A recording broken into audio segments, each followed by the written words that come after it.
At 6:45 a.m. on October 4th, NASA performed its first supersonic parachute test in support of its upcoming Mars 2020 mission. 3, 2, 1. The 58-foot tall sounding rocket launches off the eastern shore of Virginia out of NASA's Wallops Flight Facility. This two-stage rocket accelerates to over 3 times the speed of sound at an altitude of over 50 kilometers, or nearly halfway to the edge of space. Once the second stage has burned out, it separates from the payload and the payload continues to the desired test condition.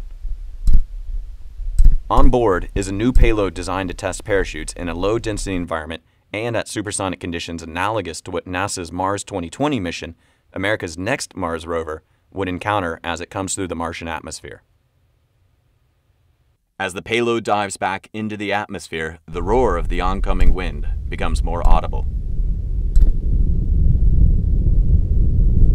Onboard computers detect that it has achieved the proper test conditions and subsequently deploy the parachute. 100 pounds of nylon, Technora, and Kevlar are shot out of the back of the vehicle at nearly 100 miles an hour.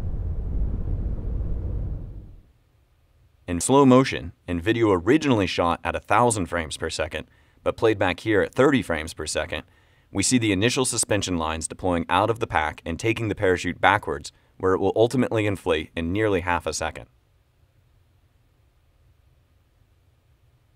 Researchers watching this video are observing the initial motions of the fabric, the uniformity of the inflation, and how symmetric it is, and they begin inferring which areas may be more structurally loaded or stressed than other areas of the parachute.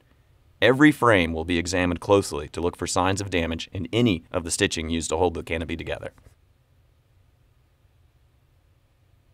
At the moment of full inflation, the parachute is going 1.8 times the speed of sound, or nearly 1,300 miles an hour, and generating nearly 35,000 pounds of drag force, drag that would be necessary to help slow a payload down as it was entering the Martian atmosphere.